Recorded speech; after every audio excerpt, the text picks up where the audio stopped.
የአሜሪካው ፕሬዝዳንት ዶናልድ ትራምፕ በኢራን ላይ አዲስ ዛቻ መሰንዘራቸው ተሰምቷል። ትራምፕ ከኢራን ጋር ድርድር ተጀምሯል በተባለበትና ሁለተኛው ዙር ድርድር ይካሄዳል ተብሎ እየተጠበቀ ባለበት በዚህ ወቅት በኢራን ላይ አዲስ ወታደራዊ ዛቻን ያስተላለፉ ሲሆን በቀጠናው ያላቸውን ወታደራዊ አቅም ለማጠናከርም ቀደም ሲል ከተላከው የዩኤስኤስ አብርሃም ሊንከን አውሮፕላን ተሸካሚ መርከብ በተጨማሪ ሌሎች የጦር መርከቦችን ወደ መካከለኛው ምስራቅ ሊልኩ መሆናቸው ከፍተኛ ስጋትን ፈጥሯል። በሌላ በኩል ደግሞ የእስራኤሉ ጠቅላይ ሚኒስትር ቤንያሚን ኔትንያሁ አሜሪካ ከኢራን ጋር በምታደርገው ድርድር የኢራን የኒውክሌር አቅምን መገደብም እንዲካተት ለማድረግና በዚህ ጉዳይም ከፕሬዝዳንት ዶናልድ ትራምፕ ጋር ለመነጋገር ዋሽንግተን መግባታቸው ቢሰማም ትራምፕ ግን አስቀድመው ኢራን አሜሪካ ለምታቀርበው ጥያቄ ሁሉ አዎንታዊ ምላሽ ካልሰጠች አደገኛ ነገር ይፈጠራል ሲሉ ማስጠንቀቃቸው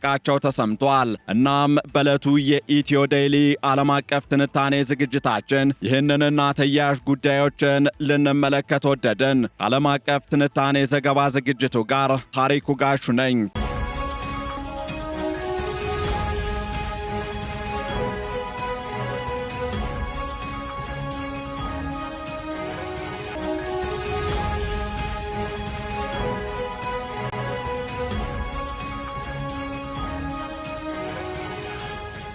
በመካከለኛው ምስራቅ ያለው ውጥረት እያየለ በመጣበት በዚህ ወቅት የአሜሪካው ፕሬዝዳንት ዶናልድ ትራምፕ በኢራን ላይ አዲስና ጠንካራ ማስጠንቀቂያ ሰንዝረዋል። ትራምፕ ለእስራኤሉ ቻናል 12 እና አክሲዮስ ለተሰኘው የዜና ወኪል በሰጡት ቃለ መጠይቅ ኢራን የአሜሪካን ጥብቅ ጥያቄዎች የማትቀበል ከሆነ በጣም ከባድ እርምጃ እንደሚጠብቃት አስታውቀዋል። ይህ የትራምፕ ማስጠንቀቂያ የመጣው በሁለቱ ሀገራት መካከል ያለው ዲፕሎማሲያዊ ግንኙነት እየቀጠለ ባለበትና የጦርነት ስጋት በከፍተኛ ሁኔታ በናረበት ወቅት ነው። ትራምፕ በንግግራቸው ወይ ስምምነት ላይ እንደርሳለን አለዚያ ግን እንደ ባለፈው ጊዜ በጣም ጠንካራ የሆነ ነገር ለማድረግ እንገደዳለን በማለት የኃይል አማራጩ በጠረጴዛው ላይ መሆኑን በግልጽ አመላክተዋል። ይህ ንግግራቸው በተለይ ባለፈው ሰኔ ወር አሜሪካ በኢራን የኒውክሌር ተቋማት ላይ የፈጸመችውን ድብደባ የሚያስታውስ ሲሆን አሁን ደግሞ ሁለተኛ የአውሮፕላን ተሸካሚ መርከብ ወደ ቀጠናው ለመላክ እያሰቡና እየተዘጋጁ መሆናቸውን መግለጻቸው ሁኔታውን ይበልጥ አሳሳቢ ያደርገዋል። ከዚህ ጋር በተያያዘም የአሁኑ የአሜሪካና የኢራን ውጥረት መባባስ የጀመረው ፕሬዝዳንት ትራምፕ ለሁለተኛ የስልጣን ዘመን ወደ ዋይት ሃውስ ከተመለሱበት ጥር 2025 ጀምሮ ነው። ትራምፕ በኢራን ላይ ከፍተኛ ጫና የማሳደር ዘመቻቸውን በድጋሜ በመጀመር የኢራን የኒውክሌር መርሃ ግብር እንዲገታ፣ የባለስቲክ ሚሳኤል ልማቷ እንዲቆምና በቀጠናው ካሉ ታጣቂ ቡድኖች ጋር ያላት ግንኙነት እንድታቋርጥ ጥብቅ ፍላጎቶች አሏቸው። ይህንንም በድርድር ጠረጴዛቸው እያቀረቡና በቀጣይም እንደሚያቀርቡ እየተገለጸ ይገኛል። ሆኖም እነዚህ ጥያቄዎች ለኢራን ሉዓላዊነትና ደህንነት ቀይ መስመር የሆኑ ጉዳዮች በመሆናቸው በቴህራን በኩል ከፍተኛ ተቃውሞ ገጥሟቸዋል። የኢራን የውጭ ጉዳይ ሚኒስትር ቃል አቀባይ እስማኤል ባጋሃይ እንደሚሉት ከሆነ ዋሽንግተን ከውጭ ተጽዕኖዎች በተለይም የቀጠናውን ጥቅም ችላ ከሚለው የእስራኤል ጫና ነጻ ሁና መንቀሳቀስ አለባት። ሆኖም ፕሬዝዳንት ትራምፕ ለኢራን የሰጡት ምርጫ ሁለት ብቻ ሆኖ ይገኛል። ወይ በዋሽንግተን ቅድመ ሁኔታዎች መስማማት አለያም ወታደራዊ እርምጃን መቀበል። ይህ አቋማቸው በቀጠናው ያለው ወታደራዊ ዝግጅት እንዲፋጠን ምክንያት ሆኗል። በአሁኑ ወቅትም አሜሪካ በመካከለኛው ምስራቅ ያላትን ወታደራዊ ኃይል በከፍተኛ ደረጃ እያሳደገች ትገኛለች። ፕሬዝዳንት ትራምፕ ግዙፍ የጦር መርከቦች ስብስብ ወይም ማሲቭ አርማዳ ወደ አካባቢው መላካቸውን በኩራት በተደጋጋሚ እየገለጹ ይገኛሉ። እነዚህም መካከል ዩኤስኤስ አብርሃም ሊንከን የተሰኘችው የአውሮፕላን ተሸካሚ መርከብ ቀደም ብላ ወደ ቀጠናው መግባቷ ከተዘገበ ሰነባብቷል። ይሁን እንጂ ትራምፕ አሁን ደግሞ ሁለተኛ የአውሮፕላን ተሸካሚ መርከብ ስለመላክ እያሰቡና ይህንንም ለማድረግ ዝግጁ መሆናቸውን በይፋ ገልጸዋል።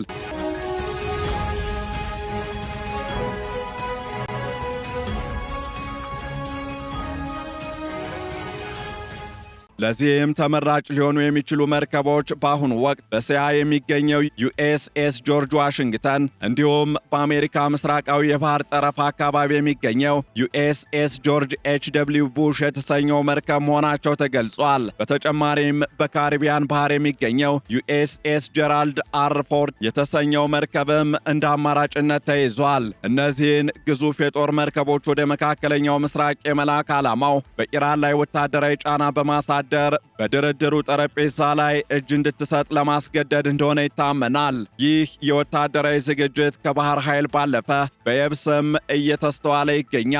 የሳተላይት ምስሎች እንደሚያሳዩት ከሆነ በኳታር የሚገኘውና የአሜሪካ ትልቁ የአየር ኃይል ጦር ሰፈር በሆነው አልኡደይድ የሚሳኤል ማስወንጨፊያዎች በጭነት መኪናዎች ላይ ወይም ተሽከርካሪዎች ላይ ተጭነው ለፈጣን ጥቃት ዝግጁ ሆነዋል። ይህም ውጥረቱ ወደ ግልጽ ጦርነት ከተቀየረ አሜሪካ በደቂቃዎች ውስጥ እርምጃ ለመውሰድ ያላትን ዝግጁነት ያሳያል። ፕሬዝደንት ትራምፕ በአውሮፓውያኑ ጥር ወር ላይ በሰጡት መግለጫ የአሜሪካ ጦር ተኩስ ለመጀመር ዝግጁና የተመቻቸ ወይም ሎክድ ኤንድ ሎድድ መሆኑን ተናግረዋል። ይህ አይነቱ ንግግር በኢራን ላይ የስነ ልቦና ጫና ከመፍጠሩም በላይ ኢራን በማንኛውም ሰዓት ጥቃት ሊሰነዘርብኝ ይችላል በሚል ስጋት የራሷን ወታደራዊ ዝግጁነት እንድታጠናክር አድርጓታል። የኢራን ባለስልጣናት በበኩላቸው የአሜሪካን ዛቻ የስነ ልቦና ጦርነት በማለት ቢገልጹትም በሆርሙዝ የባህር ወሽመጥ አካባቢ የባህር ኃይል ልምምድ በማድረግ ምላሽ ሰጠዋል።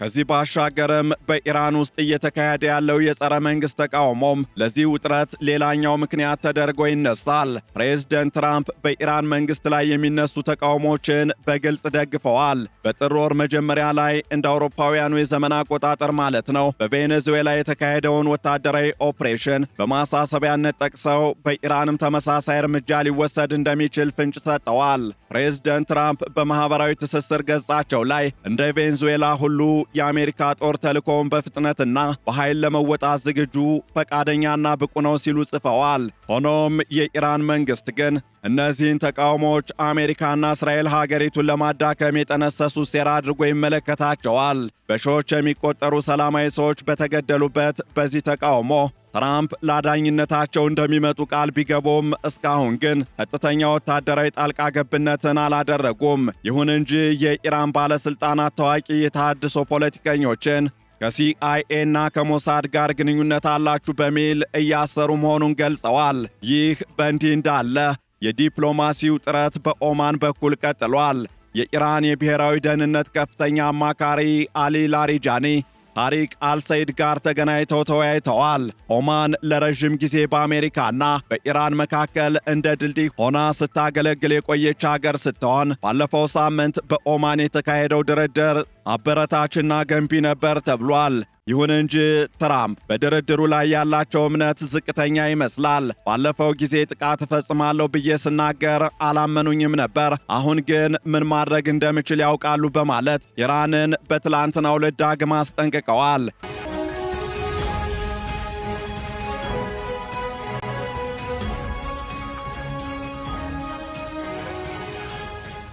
የእስራኤሉ ጠቅላይ ሚኒስትር ቤንያሚን ኔትንያሁ በትላንትናው ዕለት ወደ ዋሽንግተን ተጉዘው ከትራምፕ ጋር የተገናኙ ሲሆን በኢራን ጉዳይ ላይ ያላቸውን አቋም እንደሚያቀርቡም ይጠበቃል። ኔትንያሁ ከኢራን ጋር ለሚደረግ ማንኛውም ድርድር አስፈላጊ የሆኑ መርሆችን ለትራምፕ አቀርባለሁም ብለዋል። ይህም አሜሪካ በኢራን ላይ የምትከተለው አቋም በእስራኤል ፍላጎት ላይ የተመሠረተ እንዲሆን ጫና እንደሚፈጥር ጥርጥር የለውም። የኢራኑ ፕሬዝደንት መሱድ ፔዚሽኪያን በበኩላቸው አገራቸው ድርድሩን እንደማትቃወም ነገር ግን ብሔራዊ ጥቅሟንና የኒውክሌር የመልማት መብቷን አሳልፋ እንደማትሰጥ በግልጽ ተናግረዋል።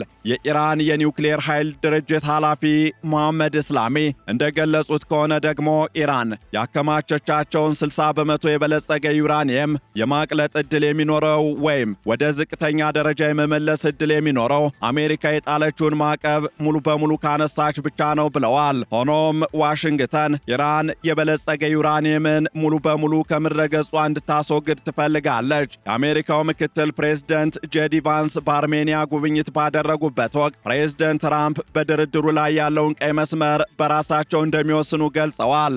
ይህ የሚያሳየው የአሜሪካ አቋም እጅግ ጥብቅና ለድርድር ብዙም ቦታ የማይሰጥ መሆኑን ነው።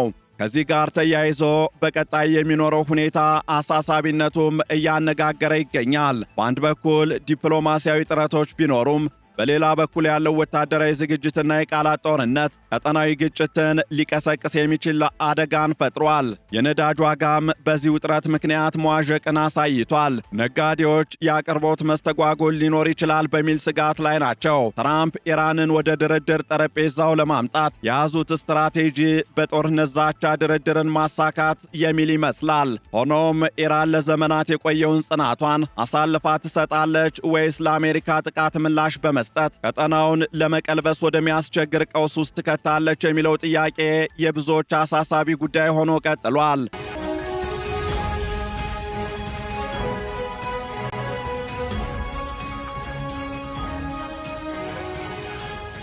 እናም በመካከለኛው ምስራቅ ያለው የአሜሪካና የኢራን ውጥረት አደገኛ ደረጃ ላይ መድረሱ እየተገለጸ ነው። ፕሬዝደንት ትራምፕ በኢራን ላይ የሰነዘሩት በጣም ከባድ እርምጃ ይወሰዳል የሚል ማስጠንቀቂያና ሁለተኛ የአውሮፕላን ተሸካሚ መርከብ ለመላክ ማቀዳቸው ዋሽንግተን ለወታደራዊ ግጭት ዝግጁ መሆኗን የሚያሳይ ነው። ምንም እንኳን በኦማንና በኳታር በኩል የዲፕሎማሲ በሮች ቢከፈቱም በሁለቱ ሀገራት መካከል ያለው ጥልቅ አለመተማመንና ተቃራኒ ፍላጎቶች ሰላማዊ መፍትሄ ላይ ለመድረስ ትልቅ እንቅፋት ሆነዋል። ትራምፕ ወይ ስምምነት ወይ እርምጃ የሚል ግልጽ አቋማቸው ኢራንን ከባድ ውሳኔ ላይ እንድትወድቅ አድርጓታል። የቀጠናው የወደፊት ዕጣ ፈንታም በሚቀጥሉት ሳምንታት በሚኖሩ የዲፕሎማሲ ውጤቶች ወይም ወታደራዊ እንቅስቃሴዎች ላይ የተንጠለጠለ ሆኗል። የእስራኤሉ ጠቅላይ ሚኒስትር ቤንያሚን ኔትንያሁ የዋሽንግተን ጉብኝትም በዚህ ሂደት ውስጥ ወሳኝ ሚና እንደሚኖረው ይጠበቃል። ዓለም አቀፉ ማህበረሰብም ይህ ውጥረት ወደ አውዳሚ ጦርነት ሳይቀየር በሰላማዊ መንገድ እንዲፈታ ጥሪውን እያቀረበ ይገኛል። እናም መረጃዎች እንደሚያሳዩት ከሆነ የትራምፕ አስተዳደር በኢራን ላይ የያዘው አቋም ካለፉት ጊዜያት ይልቅ እጅግ ጠንካራና ወደ ወታደራዊ እርምጃ የቀረበ ነው። ይህ ደግሞ በመካከለኛው ምስራቅ ብቻ ሳይሆን በመላው ዓለም ላይ የፖለቲካና የኢኮኖሚ ተጽዕኖ ይኖረዋል። በተለይም የባህር ላይ የንግድ መስመሮች ደህንነትና የነዳጅ አቅርቦት ላይ የሚኖረው ተጽዕኖ ከፍተኛ እንደሚሆንም እየተገለጸ ይገኛል። አሜሪካ ለንግድ መርከቦች የሰጠችው ማስጠንቀቂያም የጦርነት ስጋቱ ምን ያህል የቀረበ መሆኑን ማሳያ ተደርጎ ይወሰዳል። በቀጣይ ቀናት የሚኖሩ ክስተቶች በተለይም ኢራን ለትራምፕ ማስጠንቀቂያ የምትሰጠው ምላሽና የአሜሪካ ተጨማሪ የጦር መርከቦች ስምሪት የቀጠናውን ቀጣይ ምዕራፍ ይወስናሉ። ከዚህ ባሻገርም የኢራን መንግስት በሀገር ውስጥ ያለውን ተቃውሞና ከአሜሪካ የሚሰነዘርበትን ጫና እንዴት አጣጥሞ እንደሚቀጥል ትልቅ ፈተና ይጠብቀዋል። ትራምፕ እንደተናገሩት ኢራን በፍጥነት ወደ ድርድር ጠረጴዛ መታ ታዊ ስምምነት እንደምታደርግ ተስፋ አደርጋለሁ የሚለው ምኞት እውን የሚሆነው ሁለቱም ወገኖች ከከፍተኛ ፍላጎታቸው ዝቅ ብለው ለሰላም ቅድሚያ ሲሰጡ ብቻ ነው። ነገር ግን አሁን ያለው ሁኔታ ከሰላም ይልቅ ለጦርነት የቀረበ ይመስላል። አሜሪካ በቀጠናው ያሰማራቻቸው እንደ ዩኤስኤስ አብርሃም ሊንከን ያሉ ግዙፍ የጦር መርከቦችና በአየር ኃይል ተዋጊ ጀቶች የታገዘው ወታደራዊ ዝግጅት ማንኛውም ትንሽ ስህተት ወደ ሰፊ ጦርነት ሊያመራ እንደሚችል ያመለክታል። ዓለምም የትራምፕንና የኢራንን መሪዎች ቀጣይ እርምጃ በተጠንቀቅ እየተከታተለ ይገኛል። የኢራን ሉዓላዊነትና የአሜሪካ ብሔራዊ ደህንነት ግጭት ውስጥ የገቡበት ይህ ወቅት ለዲፕሎማቶች እጅግ ፈታኝ ጊዜ መሆኑም እየተገለጸ ነው። በኦማን የሚደረጉት ንግግሮች የቱንም ያህል ተስፋ ሰጪ ቢሆኑም በዋሽንግተን በኩል የሚሰሙት የጦርነት ነጋሪቶች ድምፃቸው ከፍ ያለ ነው። ትራምፕ በጣም ከባድ እርምጃ ሲሉ ምን ማለታቸው እንደሆነ ባለፈው ሰኔ ወር የታየ ቢሆንም የአሁኑ ግን ከዚያ የከፋ ሊሆን እንደሚችል ይገመታል። ይህ የአሜሪካና የኢራን ፍጥጫ በመካከለኛው ምስራቅ የፖለቲካ ካርታ ላይ አዲስ መልክ ሊፈጥር የሚችል ታሪካዊ ክስተት ሆኖም ሊወሰድ ይችላል። ይህንን ዓለም አቀፍ ትንታኔ ስናዘጋጅ ቻናል 12፣ ቢቢሲ እንዲሁም አልጀዚራን በዋቢነት ተጠቅመናል።